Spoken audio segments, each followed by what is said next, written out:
Bismillahirrahmanirrahim. Assalamualaikum warahmatullahi wabarakatuh.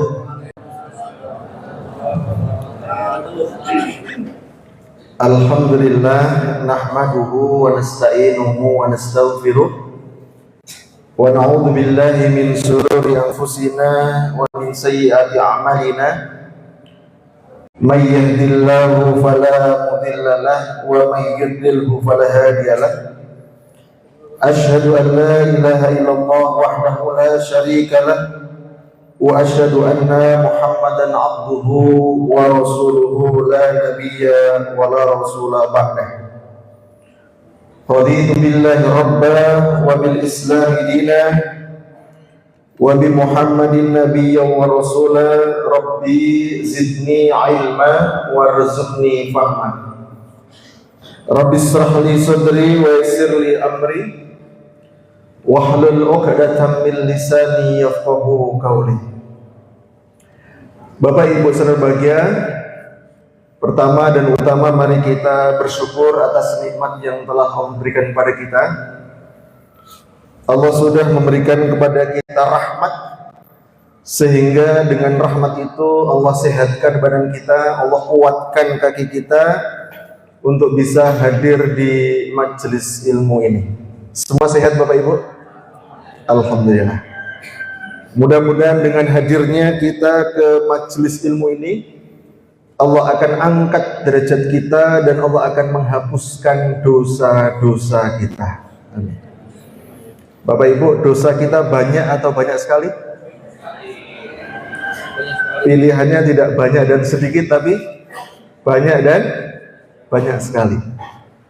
Dan salah satu cara agar dosa-dosa kita yang banyak itu diampuni oleh Allah, kita sering langkahkan kaki kita ke tempat-tempat yang Allah ridhoi. Salah satu tempat yang Allah ridhoi adalah majelis ilmu seperti ini. Sehingga Bapak Ibu, memang setan sangat tidak suka dengan majelis seperti ini. Karena setan tahu ketika orang kok datang ke majelis ilmu, dua hal yang akan diperoleh. Satu, akan dinaikkan derajat oleh Allah. Yang kedua, akan diampuni dosa-dosanya oleh Allah. Dan setan tidak suka dengan dua hal itu. Sehingga Bapak Ibu berbahagia, setan akan terus menggoda kita bagaimana biar kita tidak datang ke majelis ilmu. Rasa teko, toh Ahad depan ada pengajian lagi. Enggak usah datang, kamu kan masih capek. Enggak usah datang, pekerjaanmu belum selesai. Digoda oleh setan. Keporo ibu-ibu nggih, nek badhe ngaos kok mboten kepanggih kudunge sing dikarepke ora sida teko. Kinten-kinten nggih napa nggih niki, Bu? Oh mboten nggih, kudunge kathah berarti niki. Sudah sampai di majelis ilmu pun digoda lagi oleh setan. Rasa dirungokke. Wis ngobrol wae karo jejere. Rasa dirungokke cekelan HP wae, WA-an, scroll-scrollan gitu. Jadi memang setan terus akan menggoda kita Bapak Ibu, bagaimana kita tidak rusak, majelis ilmu tidak jadi, sudah datang pun merusak. Oleh karenanya Bapak Ibu berbahagia, waktu kita tidak banyak sampai jam 7. Mari Bapak Ibu kita ikhlaskan hati kita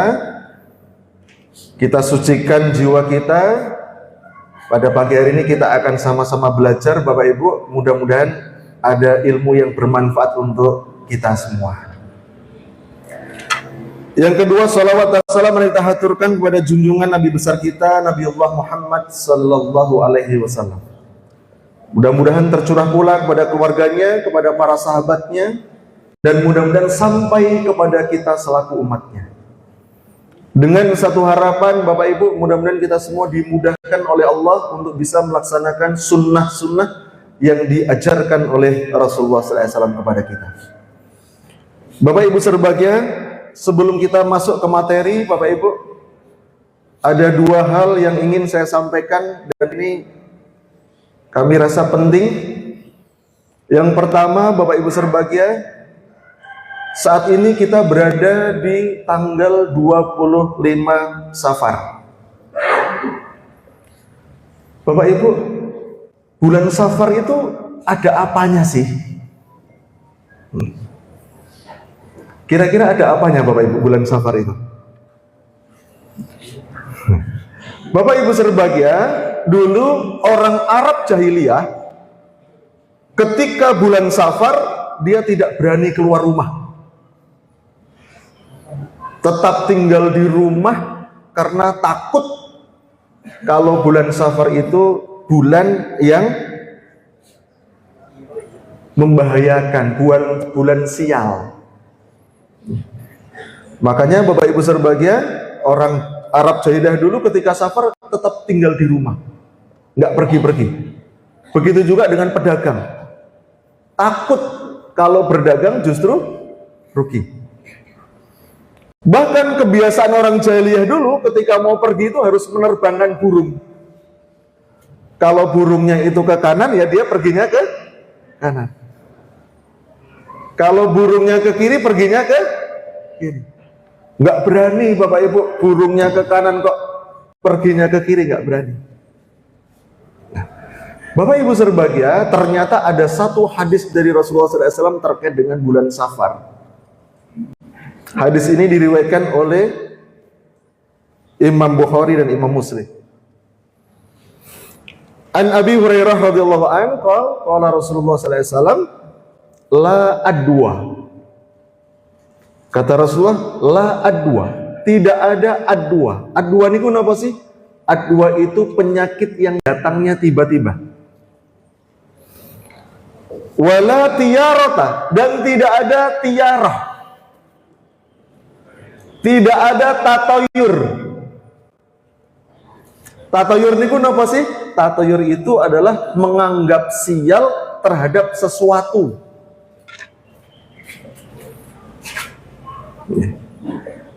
Bapak Ibu sudah paham belum nih Bapak Ibu? Menganggap sial terhadap segala sesuatu apapun. Bisa benda, bisa hari, bisa waktu, bisa angka. Banyak nggak Bu, Bapak, orang menganggap sial angka 13? Kathah napa mboten? Bapak Ibu nyuwun ngapunten, sampai kursi pesawat aja nggak ada nomor 13 Bu. Kalau itu di Indonesia. Bapak Ibu naik Garuda, perhatikan, nggak ada kok kursi pesawat nomor 13, nggak ada. Takut sial. Tapi negara tetangga kita, Malaysia, kemarin saya ke Saudi lewat Malaysia, saya pakai Air Asia Malaysia, ada nomor 13. Takut, sama nomor saja takut Pak. Yang tidak ditakuti kan gaji ke-13 Bu, nomor 13 takut. Bapak Ibu kalau naik lift yang gedung-gedung tinggi, nggak ada di Indonesia kok, lantai 4 nggak ada. Karena apa? Takut sial. Ini tatoyur. Tapi kalau di negara-negara lain ya sudah 1, 2, 3, 4, 5, 6 gitu. Kalau nyun ngapunten Bu, kalau bikin rumah harus dipasang molo. Nek ora dipasang molo nanti rumah tangganya berantakan, rezekinya seret. Kira-kira niku tatoyur napa mboten? Tatoyur. Kalau ke pantai jangan pakai baju atau kaos hijau. Takut apa Bu? Nyi Loro Kidul gitu. Tatoyur napa mboten? Tatoyur. Kata Rasulullah, la tiyarata, tidak ada tatoyur, itu tidak ada. Wala hamata, tidak ada hammah. Hammah itu apa sih? Hammah itu Bapak Ibu berbahagia, anggapan ketika ada rumah kemudian dihinggapi burung, ada salah satu anggota rumah itu yang akan mati, itu hama. Yang terakhir kata Rasulullah, wala sofaro, tidak ada kok bulan Safar itu bulan sial. Jadi Bapak Ibu berbahagia, maknanya apa Bapak Ibu? Di bulan Safar ini mari kita tingkatkan keimanan kita kepada Allah. Kita harus meyakini betul bahwa Allah satu-satunya zat yang mengatur seluruh kehidupan kita, bukan angka. Kita harus meyakini betul-betul bahwa Allah satu-satunya zat yang mengatur seluruh rezeki kita. Sehingga kalau itu sudah tertanam dalam diri kita, Bapak Ibu, kita sudah tidak perlu lagi iri dengan rezeki orang lain. Ketika ada orang yang masih iri dengan rezeki orang lain, Bapak Ibu, berarti dia tidak meyakini bahwa Allah satu-satunya zat yang mengatur rezeki. Bapak Ibu berbahagia, kira-kira dalam kehidupan kita pernah enggak kita ada tatoyur itu, pernah enggak Bapak Ibu? Pernah napa mboten? Meyakini sesuatu ini, wah ini bisa mendatangkan bahaya. Mau pergi, ketibanan cicak, orang sidolungo. Takut nanti kalau pergi akan jadi mara bahaya dan lain sebagainya. Nah, Bapak Ibu berbahagia, nyuwun ngapunten. Rasulullah SAW menyampaikan ketika kita pernah bertatoyur seperti itu, kan para sahabat tanya, ya Rasulullah, bagaimana kafarahnya? Kami pernah bertatoyur seperti itu ya Rasulullah. Terus bagaimana kami harus menebusnya? Apa jawab Rasulullah? Rasulullah SAW mengajarkan doa kepada para sahabat. Allahumma la khaira illa khairuka wa la tiyarata illa tayruka wa la ilaha illa anta. Mun apal? Monggo sarang-sarang. Allahumma la khaira illa khairuka wa la tayra illa tayruka wa la ilaha illa anta. Alhamdulillah. Bapak Ibu, kita seandainya kita sudah pernah tatoyur sebelumnya, dengan kita berdoa seperti ini dihapuskan dosa-dosanya oleh Allah. Amin. Yang kedua, Bapak Ibu berbahagia, yang ingin saya sampaikan sebelum masuk ke materi, terkait dengan sebentar lagi kita akan memperingati Hari Kemerdekaan Republik Indonesia. Bapak Ibu berbahagia, ada satu pelajaran yang penting dari Nabi Musa alaihissalam ketika beliau merdeka dari Fir'aun. Yang dilakukan oleh Nabi Musa itu apa? Setelah beliau merdeka dari kejaran Fir'aun. Bapak Ibu, ini ada hadis yang cukup panjang. Hadis ini diriwayatkan oleh Imam Muslim. An Ibnu Abbas radhiyallahu an, dari sahabat Ibnu Abbas radhiyallahu an, mudah-mudahan Allah meridhoinya, qala, dia berkata, anna Rasulullah sallallahu alaihi wasallam, sesungguhnya Rasulullah sallallahu alaihi wasallam itu qadimal Madinah, datang ke kota Madinah, kemudian fawajadal Yahuda siyaman, kemudian Nabi itu mendapati orang Yahudi itu berpuasa. Ketika itu adalah Asyura, pada tanggal 10 Muharram. Faqala lahum, kemudian Rasulullah bertanya kepada orang-orang Yahudi itu, ma hadzal yaumul ladzi tasumuna, kenapa hari ini kamu berpuasa? Rasulullah tanya kepada orang-orang Yahudi. Faqalu, orang-orang Yahudi tadi menjawab, hadza yaumun adzim, hari ini tuh hari yang besar, hari yang agung, kata orang-orang Yahudi. Anjallahu fihi Musa, Allah memenangkan Musa wa qaumahu, dan kaumnya, wa gharraqa fir'auna wa qaumahu, dan Allah telah menenggelamkan Fir'aun dan kaumnya. Perhatikan Bapak Ibu berbahagia, hadis selanjutnya, fasomahu Musa syukran.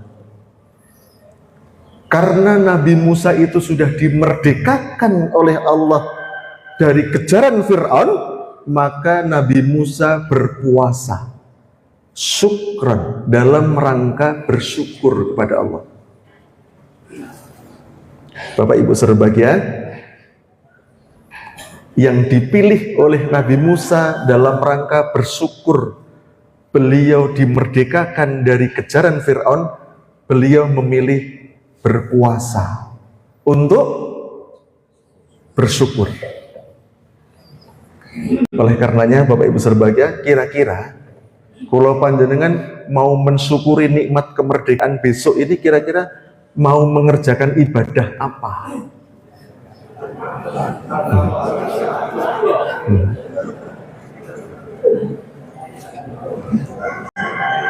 Bapak Ibu berbahagia, saat ini orang mensyukuri nikmat kemerdekaan dengan meninggalkan ibadah atau menambah ibadah?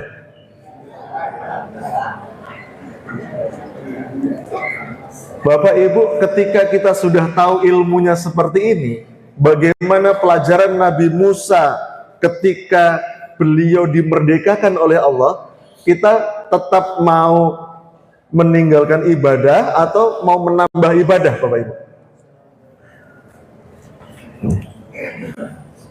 Bapak Ibu berbahagia, monggo Bapak Ibu kita berupaya betul mensyukuri nikmat kemerdekaan itu kan dengan 3 hal. Satu, dengan hati.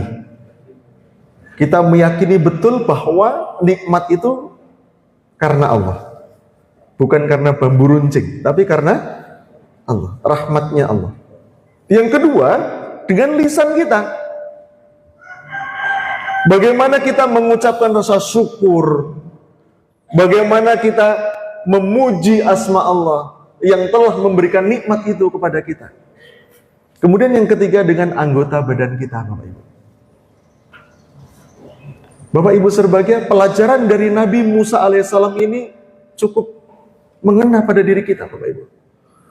Bagaimana kita mensyukuri nikmat kemerdekaan itu dengan menambah ibadah kita. Monggo Bapak Ibu, nanti kita akan menambah ibadah apa dalam mensyukuri nikmat kemerdekaan ini? Besok tanggal 17 hari apa? Hari Senin, nggih? Apakah Bapak Ibu mau memilih puasa seperti Nabi Musa, puasa hari Senin? Atau akan menambah ibadah yang lain? Monggo, terserah. Tapi Nabi Musa mengajarkan kepada kita ketika beliau bersyukur atas nikmat merdeka dari kejaran Fir'aun, beliau berpuasa dalam rangka bersyukur kepada Allah. Baik, Bapak Ibu berbahagia, itulah 2 hal sebelum kita masuk ke materi inti. Bapak Ibu berbahagia, kita akan sama-sama belajar pada pagi hari ini terkait dengan tanda budak dunia, Bapak Ibu. Bapak Ibu, kira-kira kita hidup di dunia ini akan sementara atau selamanya? Sementara apa selamanya? Tapi banyak Bapak Ibu berbahagia ketika meyakini bahwa hidup di dunia ini sementara, tapi justru menjadi budak dunia. Kita akan belajar Bapak Ibu pada pagi hari ini, apa tanda budak dunia.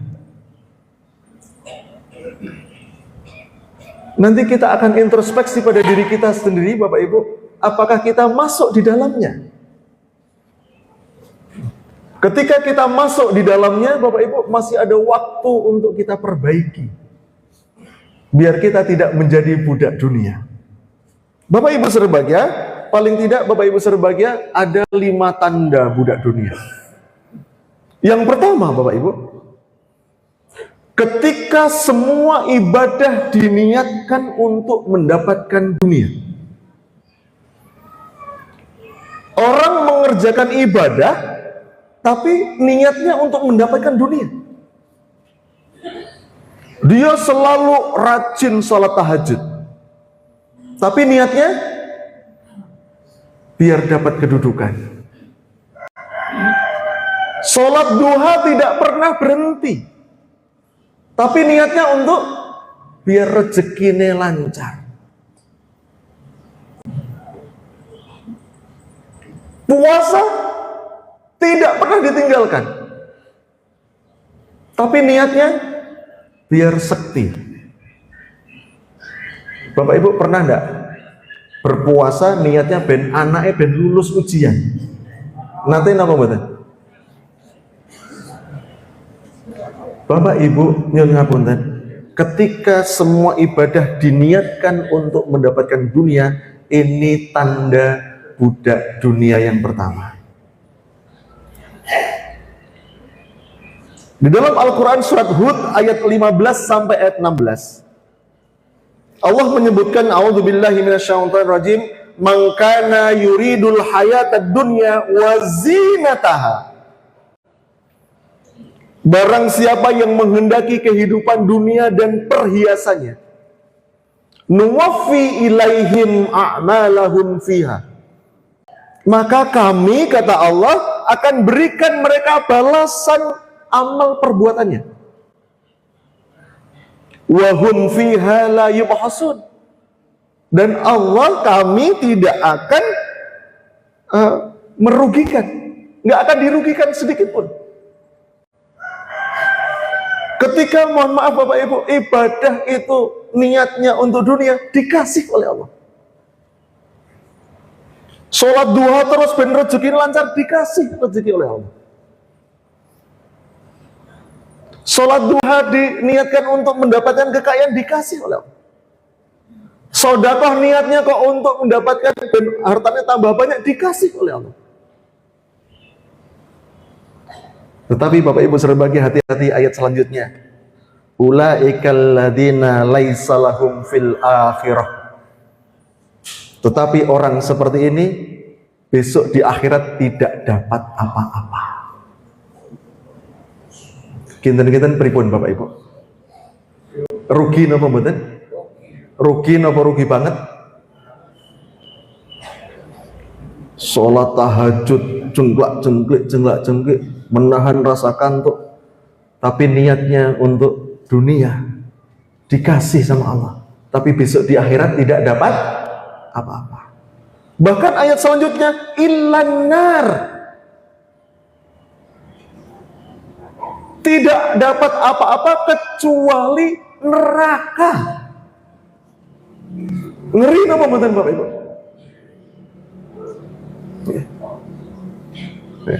Wa habita ma sana'u fiha wa batilum ma kanu ya'malun. Dan sia-sialah apa yang sudah mereka lakukan di dunia itu, dan semuanya batal. Mboten pacem teng akhirat. Oleh karenanya Bapak Ibu saudara bahagia, inilah penting the power of niat Bapak Ibu. Kita mengerjakan ibadah itu niatnya apa? Mari kita luruskan betul Bapak Ibu. Ketika kita mengerjakan ibadah apapun, tanyakan pada diri kita dulu, ini niatnya apa sih?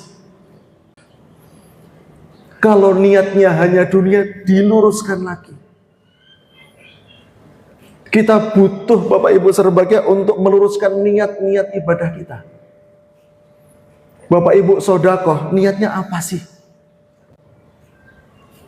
Bapak Ibu mengerjakan ibadah apapun, langsung ditanya, niatnya apa? Bapak Ibu ngaji tiap pekan di sini, hari Ahad pagi di sini, niatnya apa sih? Diluruskan terus Bapak Ibu. Dan bila perlu niat itu diperbaharui. Mungkin hari ini niat kita sudah benar, tapi besok bisa jadi kita diganggu oleh setan untuk melencengkan niat kita.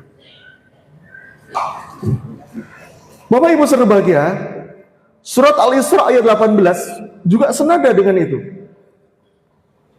A'udzubillahi minasyaitonirrajim. Man kana yuridul ajilata. Barang siapa yang menghendaki ajilah, kehidupan sekarang, kehidupan duniawi, ajjalna lahu fiha. Allah akan menyegerakan. Tetapi ayat selanjutnya Bapak Ibu berbahagia, summa ja'alna lahu jahannam yaslaha madmumam madhura. Tapi besok di akhirat, orang-orang seperti ini yang mengerjakan ibadah niatnya karena dunia, maka Allah akan menyediakan baginya neraka jahanam. Bapak Ibu berbahagia, ini yang pertama. Tanda budak dunia adalah ketika semua ibadah diniatkan untuk mendapatkan dunia. Yang kedua, Bapak Ibu berbahagia, ketika urusan dunia sangat semangat, tetapi urusan akhirat sangat malas. Nek karo mambu-mambu duit niku semangatnya ora karuan. Nek mambu-mambu ganjaran pahala, malasnya enggak karuan. Bapak Ibu berbahagia, seandainya nih Bapak Ibu, seandainya orang yang ikut ahad pagi itu dikasih amplop 1.000, kira-kira niki penuh nopo penuh banget nih? Niki umpama nggih. Setiap yang datang ahad pagi itu dikasih amplop 100 ribuan. Kira-kira niki kurang mboten kursi nih, Pak? Bapak Ibu berbahagia, nyuwun ngapunten Bapak Ibu. Ketika ada orang yang dengan urusan dunia itu kok semangatnya luar biasa, tapi nek urusan akhirat kok nglokro. Ini tanda budak dunia, Bapak Ibu. Bahkan nyuwun ngapunten Bapak Ibu berbahagia, disebutkan oleh para ulama itu ngeten, Pak. Permisalannya, jifatun bil laili himarum bin nahar. Ketika siang itu seperti singa, seperti keledai, tapi ketika malam seperti bangkai. Ngertos maksudnya Bapak Ibu? Apa maksudnya Pak? Inilah permisalan bagi orang-orang yang siangnya sibuk mencari dunia, tapi malamnya tidur terlelap, nggak ada ibadah sama sekali. Seperti bangkai. Padahal Bapak Ibu berbahagia, malam itu merupakan waktu terbaik kita untuk menambah ketaatan. Waktu itu, malam itu adalah waktu yang terbaik untuk kita bermunajat kepada Allah. Bapak Ibu, ini saya sampaikan salah satu oleh-oleh kemarin umrah. Saya ikut kajian di Masjid Nabawi. Syekh Muntaha menyampaikan begini Bapak Ibu. Orang kalau malam itu tidak sholat tahajud, berarti siangnya itu melakukan dosa. Malamnya kok sampai kita tidak bangun sholat tahajud, berarti siangnya habis melakukan dosa. Bapak Ibu nyuwun ngapunten. Kira-kira ibadah itu nikmat di malam hari atau di siang hari, Bapak Ibu?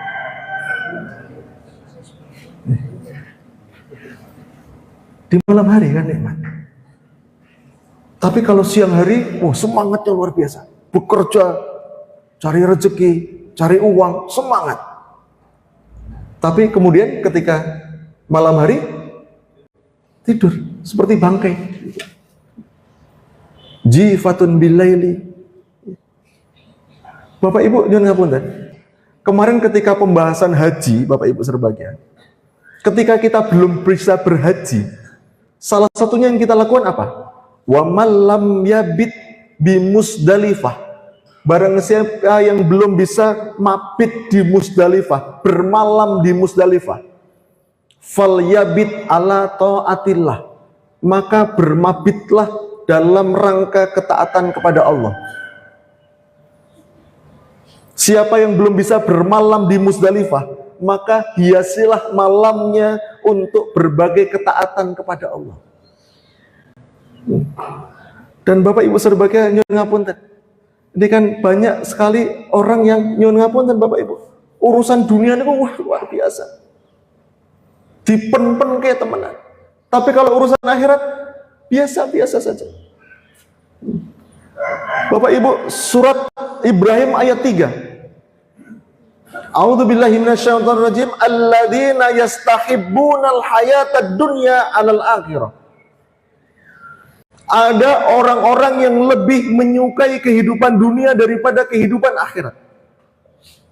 Wa yasudduna an sabilillah. Dan mereka sukanya apa? Menghalang-halangi manusia dari jalan Allah. Wa yabghunaha iwaja. Dan mereka menginginkan jalan yang bengkok. Perhatikan Bapak Ibu ayat terakhir ayat ini, ulaika fi dhalalim ba'id.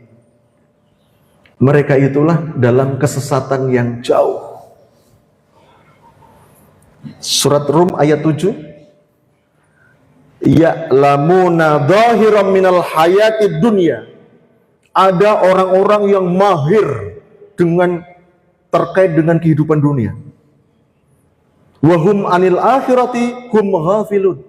Tetapi terkait dengan perkara-perkara akhirat mereka lalai. Dan ayat selanjutnya disebutkan itulah sifat atau ciri penduduk neraka. Naudzubillah min dzalik. Bapak Ibu nek pun ngertos kados niki kita pripun niki Bapak Ibu? Badhe ngepen-ngepen ke donya napa badhe ngepen-ngepen ke akhirat ini Bapak Ibu? Saat ini kira-kira banyak nggak orang yang berlomba-lomba meraih dunia atau orang berlomba-lomba meraih akhirat? Ya. Oleh karenanya Bapak Ibu serbagia, yang ngapunten, untuk memudahkan hal ini Bapak Ibu, kita harus punya sparring partner. Bagaimana melihat orang itu kok semangat sekali ya untuk mendapatkan akhirat, kok semangat sekali ya. Ada orang kok bisa tiap hari kok 2 juz, 3 juz.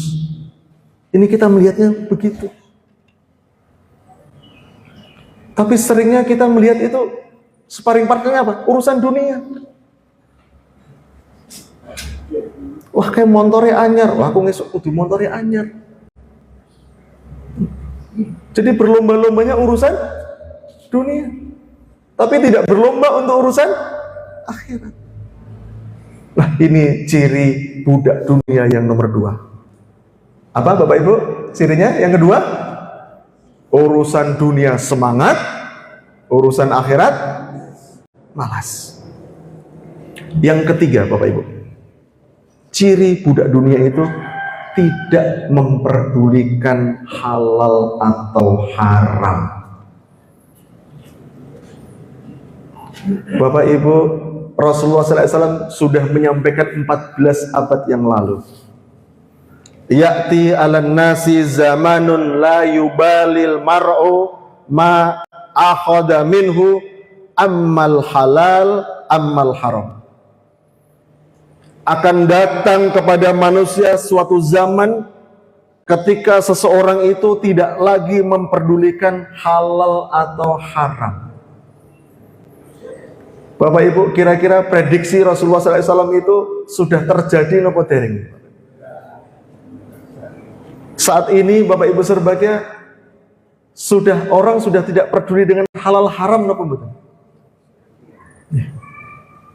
Bapak Ibu serbagia, ketika seseorang itu sudah tidak peduli ini halal atau haram, maka ini tanda bahwa dia sudah menjadi budak dunia. Al-Baqarah 168 Bapak Ibu. A'udzubillahi minasyaitonirrajim. Ya ayuhan nas, wahai manusia, yang diseru semua manusia. Kulu mimma fil ardi halalan thayyiba. Makanlah apa saja yang ada di bumi ini yang halal dan yang thayyib. Yang diseru manusia Bapak Ibu. Nanti kalau kita perhatikan, ketika masalah makanan ini yang diseru orang-orang yang beriman, yang diseru oleh Rasul, tidak ada lagi kata halal. Karena apa? Karena ketika yang diseru manusia, Allah tahu umumnya manusia selalu makan yang haram. Makanya kulu mimma fil ardi halalan. Makan yang halal-halal saja. Dan yang toyib-toyib saja. Semen itu toyib napa mboten nek dimplok, Pak? Aspal niku toyib mboten nek dimplok. Mboten toyib. Apalagi enggak halal. Nah, Bapak Ibu serbahagia, ketika orang itu sudah tidak peduli lagi halal haram, ini tanda budak dunia. Dan Bapak Ibu serbahagia, ternyata memakan harta haram itu ternyata itu kebiasaan orang-orang Yahudi, Bapak Ibu. Ini tercatat dalam Al-Quran surat Al-Ma'idah ayat 62. Nanti bisa dibuka. Surat Al-Ma'idah ayat 62. Ada 3 ciri orang Yahudi, Bapak Ibu. Apa itu? Wa tara katsiran minhum yusari'una fil itsmi. Kamu akan melihat kebanyakan orang-orang Yahudi itu selalu mengerjakan keburukan, mengerjakan dosa. Yang kedua, wal utwan, sukanya permusuhan. Kira-kira benar apa betul, Pak? Orang Yahudi itu sukanya apa? Bermusuhan. Makanya kalau ada orang kok senengnya bermusuhan, oh, keturunan Yahudi itu, Pak. Sampai saat ini kita bisa lihat, Bapak Ibu, saudara-saudara. Nggak ada orang Yahudi kok aman, nggak ada. Karena apa? Senang bermusuhan, cari musuh senangnya. Kemudian ayat selanjutnya, wa aklihimus suhta. Orang Yahudi itu suka makan barang-barang yang haram. Padahal Bapak Ibu serbahagia, setiap kali kita sholat, kita selalu membaca apa? Membaca apa Bapak Ibu? Al-Fatihah kan? Di dalam Al-Fatihah ada kalimat apa Bapak Ibu? Ihdinas siratal mustaqim. Tunjukkan kami jalan yang lurus ya Allah. Siratal ladzina an'amta alaihim. Yaitu jalan orang-orang yang Engkau beri nikmat kepada mereka.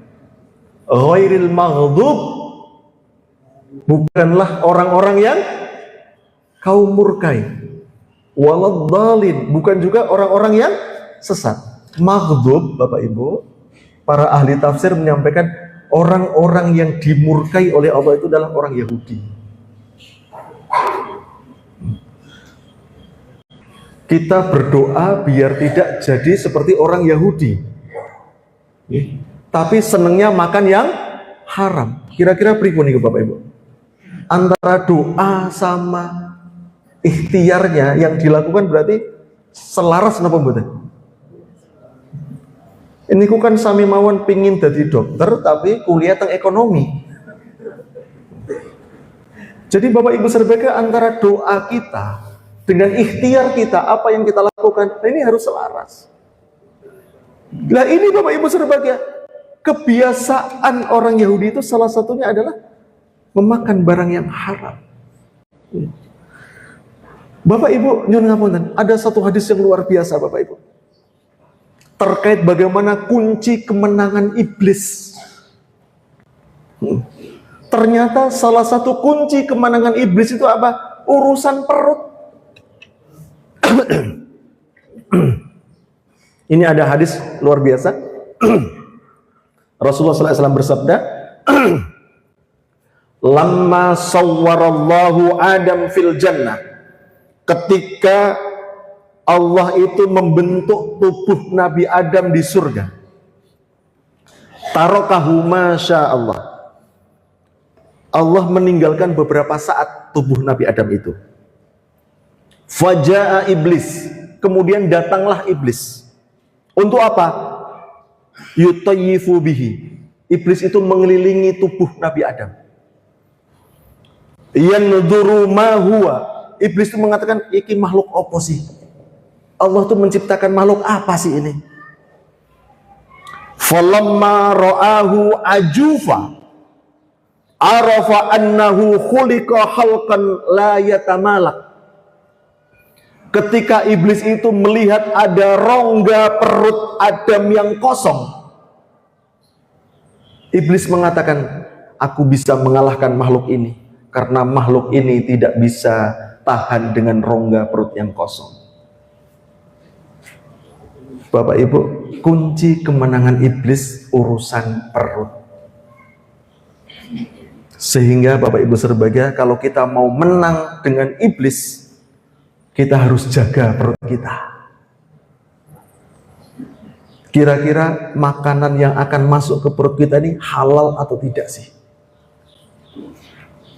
Baik atau tidak sih? Bapak Ibu, nyun ngapunten, besok kita akan dimintai pertanggungjawaban Bapak Ibu. Atas makanan yang masuk ke dalam tubuh kita akan dimintai pertanggungjawaban. Bagaimana makan itu halal zatnya atau tidak? Cara memperolehnya halal atau tidak? Bahkan mohon maaf, cara nyembelihnya dengan syariat atau tidak? Ayam itu halal Bapak Ibu.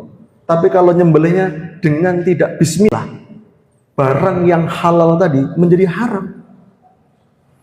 Makanya Bapak Ibu hati-hati ketika kita mohon maaf keluar kota atau bahkan keluar negeri, ketika kita mau makan, iya betul nih ayam, tapi kira-kira nyembelihnya dengan bismillah ngapa mboten?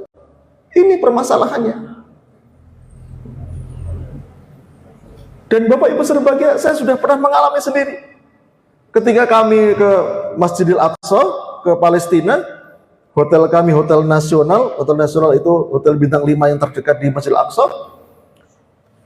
Lauknya apa Bapak Ibu? Ayam bebek, gitu terus. Teman-teman kami, dok ini ayam loh, halal? Enggak. Saya milih omelet, telur dadar, minta dibikinkan. Bapak Ibu, hari ketika kami ketemu dengan kokinya, saya tanya, Anda Muslim? Muslim. Anda ngasih kami menu ayam bebek itu Anda nyembelih sendiri atau beli? Beli di mana? Di pasar Kash. Setelah kita browsing pasar Kash itu apa? Ternyata pasar orang-orang Yahudi. Kira-kira Bapak Ibu, orang Yahudi nyembelih ayam dengan bismillah apa mboten? Enggak mungkin. Ini kehati-hatian Bapak Ibu. Hati-hati. Masalah makanan ini hati-hati. Ketika orang itu sudah tidak peduli dengan halal dan haram, ini tanda budak dunia. Bapak Ibu, ada satu nasihat Rasulullah SAW kepada sahabat Ka'ab. Ini nasihatnya tandes mendalam betul. Apa itu? Hai Ka'ab, kata Rasulullah, innahu la yarbu lahmun nabata min suhti illa kataban nar auladi. Hai Ka'ab, daging atau tubuh yang tumbuh dari barang-barang yang haram, maka neraka pantas untuknya. Nauzubillah min dzalik. Mudah-mudahan Bapak Ibu berbahagia kita bisa menjaga betul urusan perut ini Bapak Ibu. Kita jaga betul Bapak Ibu, jangan sampai ada barang-barang yang haram masuk ke dalam tubuh kita. Bapak Ibu berbahagia, kemudian yang keempat, tanda budak dunia yang keempat, satu apa tadi Bapak Ibu? Satu apa? Wah, mun lali. Tembe pirang menit pun lali. Satu apa? ketika semua ibadah diniatkan untuk dunia. Yang kedua, semangat urusan dunia, malas urusan akhirat. Yang ketiga, tidak peduli halal haram. Yang keempat, Bapak Ibu, ketika waktunya habis untuk mencari harta dengan menenggelamkan kewajiban yang lain. Bapak Ibu serbahagia, ada sebagian orang yang nyun ngapunten mencari pembenaran untuk mencari nafkah, tapi kemudian kewajiban yang lain diabaikan, Bapak Ibu. Saya pernah Jumatan, Bapak Ibu serbahagia, samping saya anak SMA, ketika Jumatan itu pegangan HP, Pak. Tak lirik main game. Saya kemudian, wah ini nanti coba habis Jumatan tak ajak ngomong lah anak ini. Ada soft depan kosong saja, saya tidak mau jejeran sama anak ini. Setelah selesai sholat saya tanya, Mas, kamu tadi kok ketika Jumatan kok main game? Apa jawabnya, Pak? Iya, Pak, daripada tidur. Kalau panjenengan bapak-bapak saya tanya karena Jumatan nyariin apa mboten, Pak? Kita di majelis tabligh itu pernah buat kuesioner kecil-kecilan di 10 masjid di Jogja. Ternyata Bapak Ibu serbahagia hasilnya mencengangkan memang. 80% orang ketika Jumatan itu tidur, Pak. Jadi anak tadi nggak salah juga bilangnya, daripada tidur. Terus saya tanya, Mas, kamu punya orang tua? Punya, Pak. Bapak punya. Saya tanya sama dia, Mas, pernah enggak jenengan diajarkan sama bapak jenengan, ayahnya jenengan, bapaknya jenengan terkait bagaimana tata cara untuk menghadiri sholat Jumat? Belum pernah, Pak. Bapak-bapak di sini pernah napa mboten, Pak? Ngandani anak lanange tata cara menghadiri sholat Jumat? Nate napa mboten, Pak? Halo? Jangan-jangan dereng nate juga nih gitu. Kan padahal gampang ya. Ngandani anak, ini tata cara sholat Jumat itu begitu sampai langsung sholat 2 rakaat, dengarkan khotib, kan gitu. Ternyata Bapak Ibu serbahagia, anak itu mengatakan apa? Bapak, saya nggak pernah di rumah hari Jumat, nggak pernah bareng sholat Jumat saja, nggak pernah. Kerja di mana, Mas, bapaknya? Di Pertamina. Bapak Ibu, ternyata banyak orang tua yang nyuwun ngapunten dengan alasan mencari nafkah, kemudian kewajiban yang lain diabaikan. Waktunya habis untuk golek duit. Tapi kewajiban yang lain disepelekan. Padahal Bapak Ibu serbahagia, waktu bagi orang yang beriman itu untuk apa saja, Bapak Ibu? Satu, untuk apa? Waktu untuk orang beriman untuk apa? Satu, untuk mencari ilmu dulu, Pak. 2, baru untuk ibadah. Kenapa ibadah nomor 2? Nomor 1 untuk mencari ilmu. Kalau tidak berilmu, ibadahnya akan kacau. Makanya 1, waktu untuk orang beriman itu 1, mencari ilmu dulu. 2, untuk ibadah. 3, untuk apa, Pak? Mencari nafkah, mencari rezeki. 4, untuk apa? 4, untuk menciptakan hal-hal yang bermanfaat. Jadi Bapak Ibu serbahagia, hidup kita ini jangan untuk diri kita sendiri. Bagaimana kita bisa bermanfaat untuk orang lain, menciptakan kebaikan-kebaikan. Yang kelima untuk apa, Bapak Ibu? Kira-kira waktu bagi orang beriman. 1, cari ilmu. 2, untuk ibadah. 3, untuk mencari nafkah. 4, untuk menghasilkan yang manfaat. 5, untuk apa? Mengerjakan kesenangan yang dihalalkan. Bapak-bapak gada hobi napa mboten, Pak? Hobine napa, Pak? Touring, napa melih? Mancing. Pastikan Bapak Ibu berbahagia ketika kita punya hobi, hobi itu yang dihalalkan. Orang yang hobinya mancing itu tidak akan maju, Pak. Nek maju kejegur gitu. Bapak Ibu nyuwun ngapunten. Sehingga ketika kita tahu waktu bagi orang beriman untuk 5 hal ini, kira-kira porsi yang kurang itu yang mana? Jangan dihabiskan semua untuk cari rezeki. Alhamdulillah Bapak Ibu berbahagia, kita tiap pekan seperti ini bisa mencari ilmu. Tapi nggak cukup Bapak Ibu, kalau sepekan sekali ini kemudian cukup. Bapak Ibu, kami punya salah satu peserta pondok lansia yang dari Jogja. Beliau menyampaikan apa Bapak Ibu? Ustaz, saya setelah mondok di sini 5 hari, saya seperti punya kehidupan yang baru. Umurnya 78 tahun Bapak Ibu. Di rumah sendirian. Anaknya 3, 1 di Norwegia, 2 di Belanda, 3 di Surabaya. Dia tinggal di Jogja, sendirian. Dia menyampaikan apa? Selama ini saya menghabiskan waktu saya untuk hal-hal yang tidak manfaat. Semua komunitas saya ikuti. Sampai komunitas gaple saja saya ikuti. Komunitas bridge ya. Dan dia menyampaikan apa? Komunitas bridge itu kopdarnya, pertemuannya sepekan 2 kali Pak. Makanya kalau kita ngaji kok sepekan sekali, itu kalah kali komunitas gaple. Ngaji ampun sepekan sekali. Banyak tempat monggo. Selain Ahad pagi ini banyak tempat. Hadiri Bapak Ibu. Kira-kira kurangnya apa? Dari 5 itu, waktu bagi orang beriman itu kurangnya apa? Kita perbaiki Bapak Ibu. Waktunya habis untuk mencari uang saja, ini budak dunia tandanya.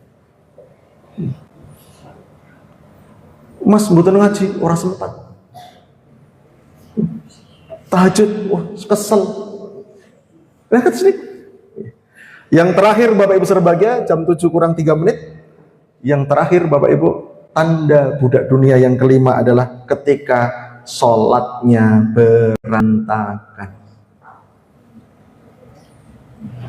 Ketika sholat duhurnya kok menjelang asar, sholat asarnya menjelang maghrib, sholat maghribnya menjelang isya, sholat isyanya kelalen.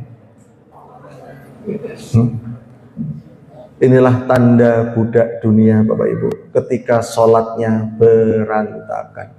Padahal Bapak Ibu berbahagia, nyun sewu, Allah mengingatkan kepada kita surat An-Nisa ayat 142. Innal munafiqina yukhadi'una Allah. Orang-orang munafik itu menipu Allah. Wa huwa khadi'uhum, dan dia nyun ngapunten akan dibalas tipuannya. Allah akan membalas tipuannya. Cirinya apa orang munafik itu? Wa idza qamu ilas salati qamu kusala. Ketika mendirikan salat, mendirikannya dengan malas-malasan. Mudah-mudahan kita tidak Bapak Ibu. Kita mendirikan salat dengan kesungguhan, bukan dengan kemalasan. Demikian Bapak Ibu berbahagia, mudah-mudahan ada manfaatnya. Mudah-mudahan Allah senantiasa memberikan kepada kita petunjuk jalan yang lurus, jalan yang benar, jalan yang penuh dengan kenikmatan, bukan jalan orang-orang yang sesat, bukan pula jalan orang dimurkai. Mudah-mudahan hidup kita hidup yang manfaat, dan akhir hidup kita mudah-mudahan husnul khatimah.